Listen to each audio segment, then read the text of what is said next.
The most expensive doorbell in Hollywood history rang at exactly 11:47 a.m. on a gray Tuesday morning in November 1975.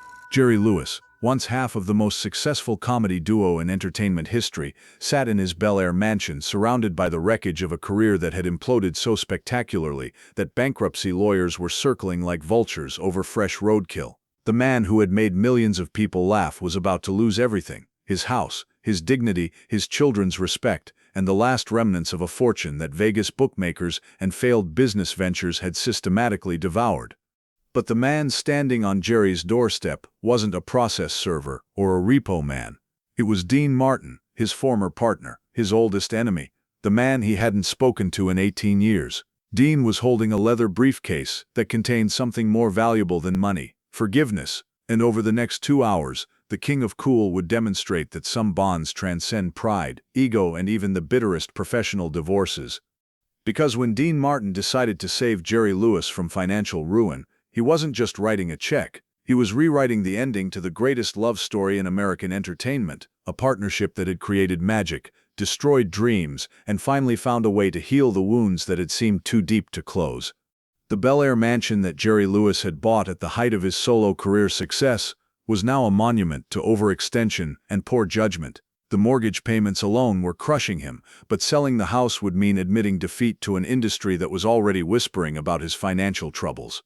Jerry had always been a man who confused spending money with making money, and by 1975, the mathematics of that confusion had caught up with him in the most devastating way possible. The problems had started 3 years earlier when Jerry's Las Vegas residency deal collapsed after a series of performances that left audiences confused rather than entertained. His brand of physical comedy, which had seemed revolutionary in the 1950s, now appeared dated and desperate to audiences who had moved on to more sophisticated humor. Club owners who had once fought for Jerry's services began to politely decline his availability. But the real financial disaster was Jerry's investment in a chain of comedy clubs that was supposed to revolutionize entertainment by bringing his style of humor to Middle America. The concept was ambitious: intimate venues where Jerry could develop new material while training a new generation of comedians in his methods. Unfortunately, the concept was also financially catastrophic. The clubs bled money from their opening nights, victims of poor location choices, overpriced construction, and Jerry's insistence on maintaining artistic control over decisions that should have been left to business professionals. The final nail in the coffin was Jerry's divorce from his wife Patty, which had been as financially destructive as it was emotionally devastating. The settlement had required Jerry to liquidate most of his assets just to meet the court-mandated payments, leaving him with a lifestyle he could no longer afford, and debts that grew larger every month.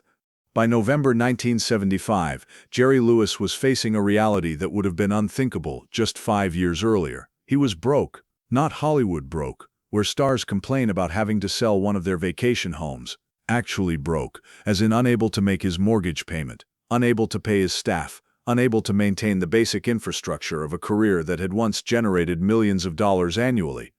The man who answered the door when Dean Martin rang that Tuesday morning was almost unrecognizable as the manic comic who had bounced across stages for 2 decades. Jerry looked older than his 49 years, his face drawn with worry and sleepless nights. His famous energy had been replaced by a defeated slump that spoke of a man who had run out of solutions to problems that seemed impossible to solve. "Hello, Jer," Dean said, as if 18 years of silence had been 18 minutes. Jerry stared at his former partner, trying to process the impossibility of Dean Martin standing on his doorstep. They hadn't spoken since their bitter breakup in 1956, hadn't been in the same room since a chance encounter at a television studio in 1961 that had ended with Jerry storming out in fury.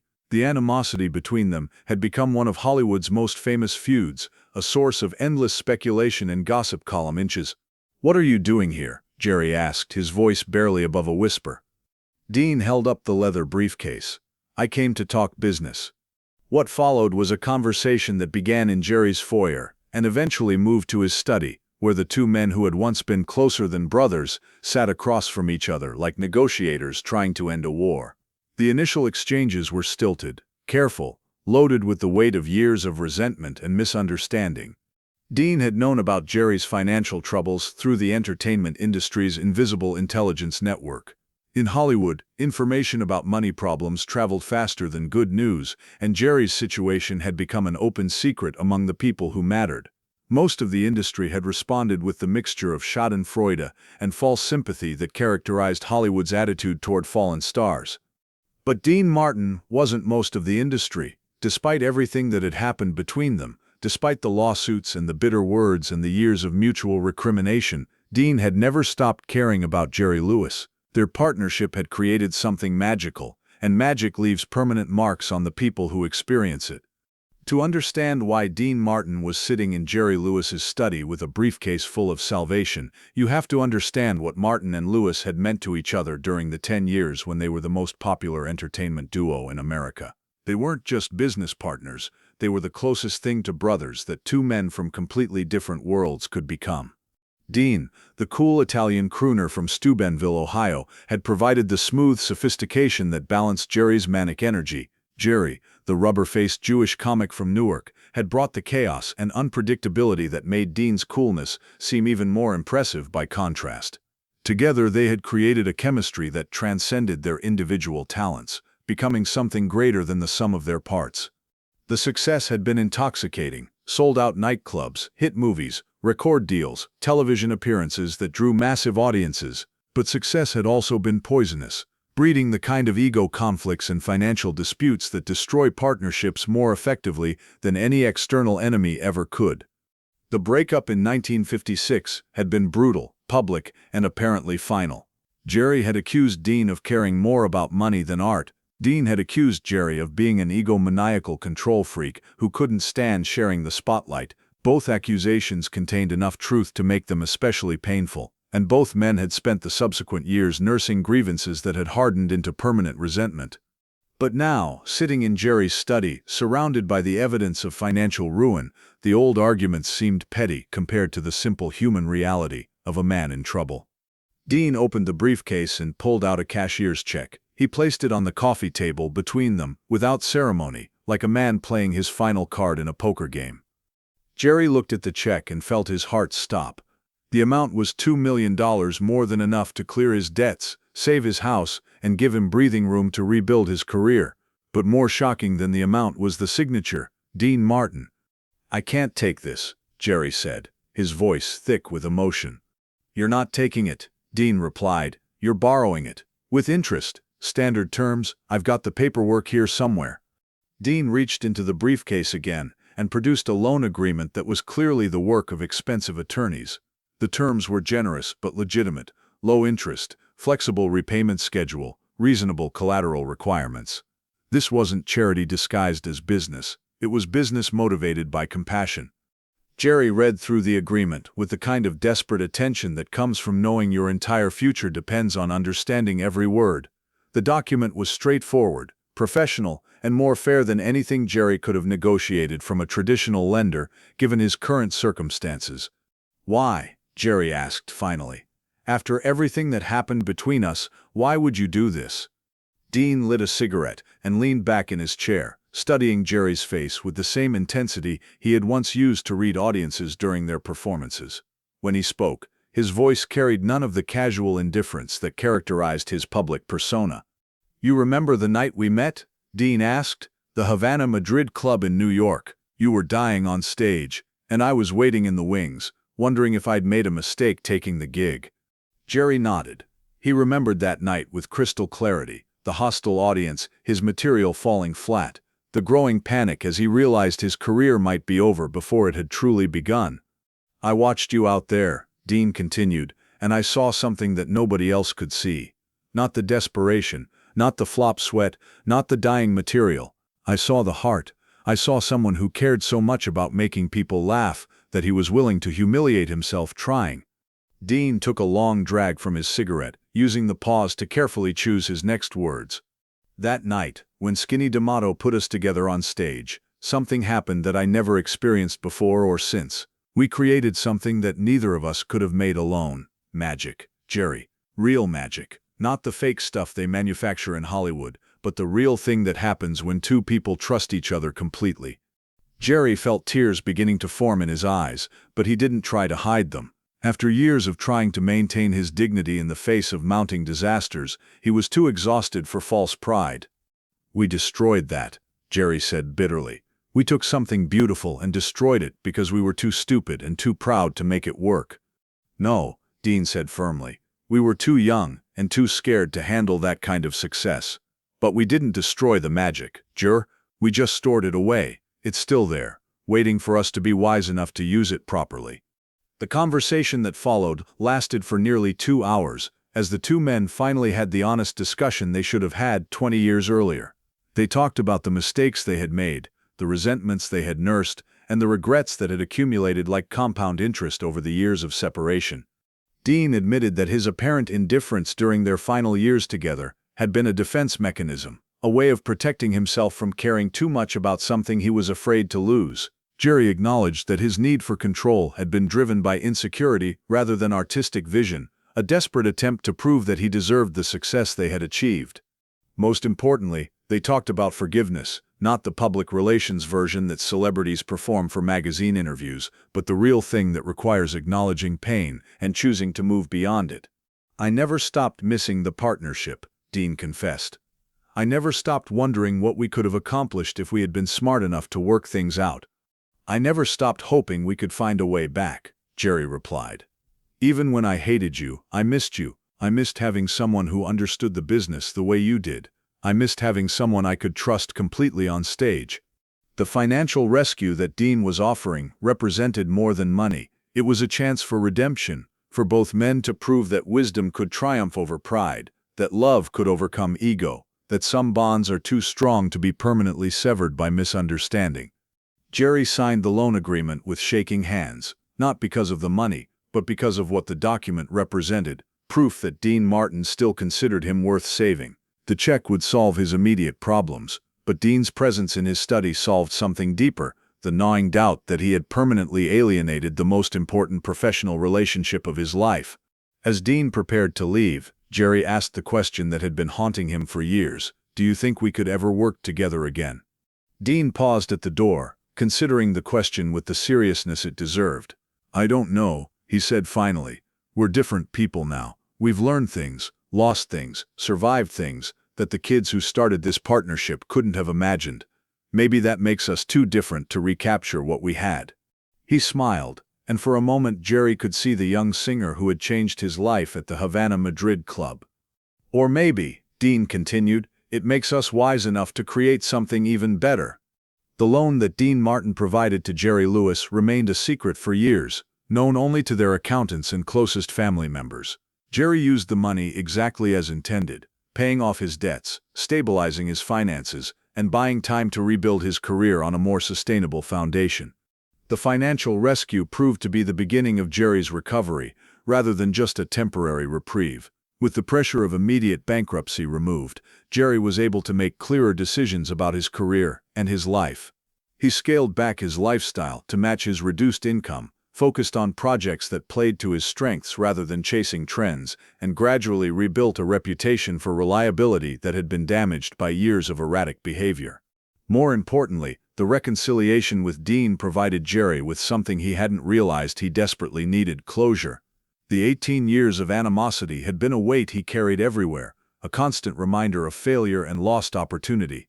Dean's gesture of forgiveness, expressed through action rather than words, allowed Jerry to finally let go of the guilt and resentment that had been poisoning his relationships and his work.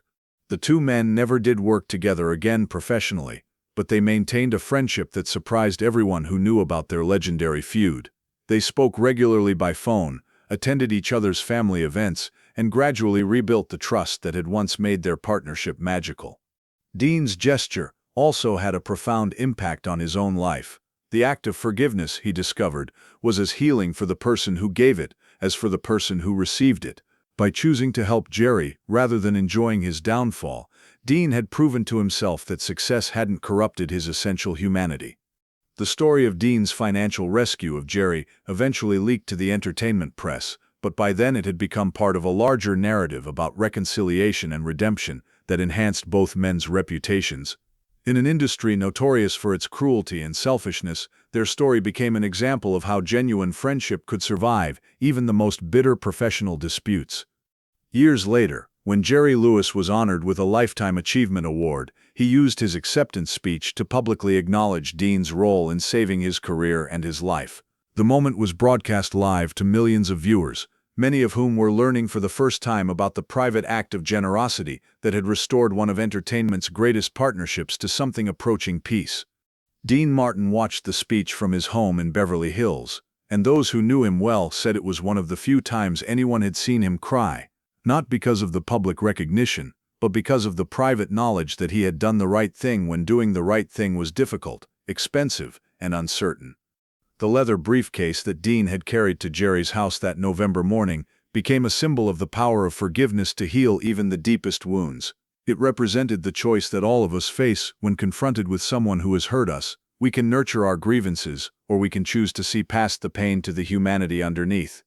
In the end, the day Dean Martin saved Jerry Lewis from bankruptcy became the day they both saved each other from something worse than financial ruin, the permanent loss of a connection that had defined both their lives. Money can be earned and lost and earned again, but magic, once destroyed, is gone forever.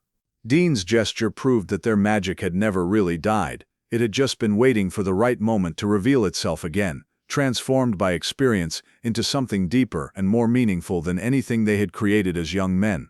The greatest comedy duo in American history had found a way to write a final chapter worthy of their legacy, not as performers, but as human beings who understood that some bonds are too precious to sacrifice to pride, and some friends are too valuable to lose to the temporary madness of success. But the full impact of that November morning wouldn't be understood for years to come. Dean Martin's rescue of Jerry Lewis created ripple effects that extended far beyond their personal relationship. In Hollywood, where loyalty is often confused with weakness and compassion is frequently seen as naive, Dean's gesture became a quiet legend that influenced how other industry veterans treated their former partners and competitors. The story inspired a new understanding of what true success looked like. In an industry obsessed with box office numbers, ratings, and market share, Dean had demonstrated that the most important achievements couldn't be measured in dollars or demographics. He had shown that preserving human dignity and maintaining authentic relationships were accomplishments that mattered more than any career milestone. Other estranged partnerships in Hollywood began to reconsider their own feuds. Comedy teams that had split acrimoniously found excuses to reconnect. Songwriting partnerships that had ended in lawsuits discovered ways to communicate after years of silence. The Martin-Lewis reconciliation became a template for healing that transcended the entertainment industry. The financial arrangement itself proved to be mutually beneficial. Jerry's repayment of the loan, made in regular installments over 7 years, came with interest that provided Dean with a steady return on his investment. But more importantly, the business relationship gave both men a legitimate excuse to maintain regular contact, without having to navigate the emotional complexity of their personal history.